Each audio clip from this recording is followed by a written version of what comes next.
Hello friends, ओम श्री गणेशाय नमः। जय श्री कृष्ण। आप सभी का स्वागत है आपके अपने यूट्यूब चैनल पर। फ्रेंड्स, आज हम आपको इस वीडियो में बताने जा रहे हैं कार्तिक मास महात्म्य की 25वें अध्याय की कथा के बारे में। फ्रेंड्स, वीडियो शुरू करने से पहले आपसे रिक्वेस्ट है, अगर आप हमारे चैनल पर नए हैं और आपने अभी तक चैनल को सब्सक्राइब नहीं किया है तो प्लीज़ सब्सक्राइब कीजिएगा चैनल को, साथ ही प्रेस कीजिएगा बेल आइकन को, जिससे नए वीडियोस से रिलेटेड नोटिफिकेशन आपको तुरंत प्राप्त हो सके। और वीडियो पसंद आने पर वीडियो को लाइक और शेयर जरूर कीजिएगा ताकि सभी भक्तों को इस वीडियो का लाभ प्राप्त हो सके। और कमेंट बॉक्स में जय श्री कृष्णा जरूर लिखिएगा।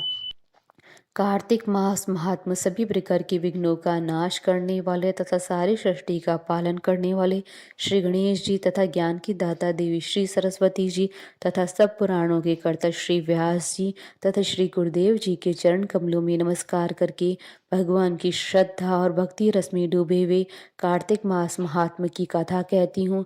कार्तिक मास महात्मा 25वां अध्याय प्रारंभ। सुना प्रश्न ऋषियों का और बोले सूत जी ज्ञानी, 25वें अध्याय में सुनो श्री हरि की वाणी। धर्मदत्त ने कलह से कहा, तीर्थ में दान और व्रत आदि सत्कर्म करने से मनुष्य के पाप नष्ट हो जाते हैं, परंतु तू तो प्रेत के शरीर में है, अतः उन कर्मों को करने की अधिकारनी नहीं है। इसलिए मैंने जन्म से लेकर अब तक जो कार्तिक का व्रत किया है उसके पुण्य का आधा भाग मैं तुझे देता हूँ, तू उसी से सद्गति को प्राप्त हो जा।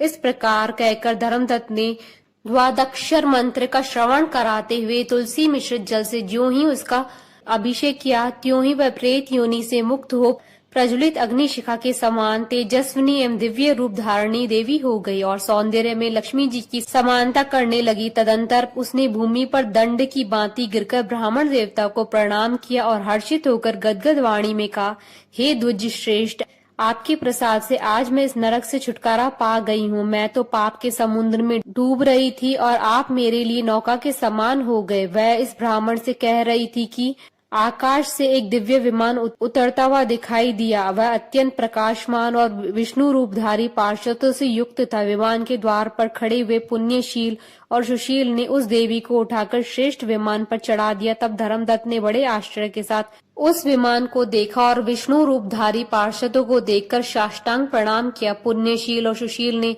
प्रणाम करने वाले ब्राह्मण को उठाया और उसकी सराहना करते हुए कहा, हे द्विज श्रेष्ठ, तुम्हें साधुवाद है, क्योंकि तुम सदैव भगवान विष्णु के भजन में तत्पर रहते हो, दीनों पर दया करते हो, सर्वज्ञ हो तथा भगवान विष्णु के व्रत का पालन करते हो।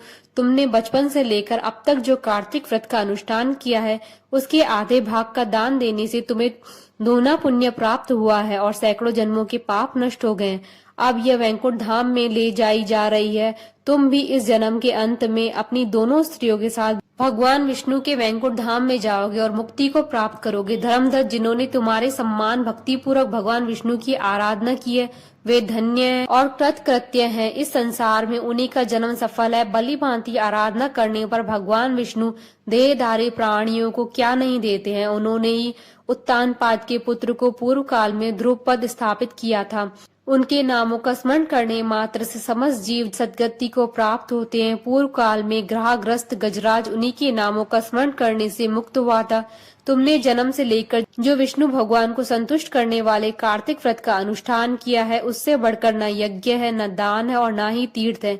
हे विप्रवर, तुम धन्य हो, क्योंकि तुमने जगत गुरु भगवान विष्णु को प्रसन्न करने वाले कार्तिक व्रत किया है, जिसके आधे भाग के फल को पाकर यह स्त्री हमारे साथ भगवान लोक में जा रही है। इति श्री कार्तिक महात्म्य 25वां अध्याय संपूर्ण। बोलिए भगवान विष्णु जी की जय, सनातन धर्म की जय। हमारे साथ इस वीडियो में अंत तक बने रहने के लिए आपका धन्यवाद।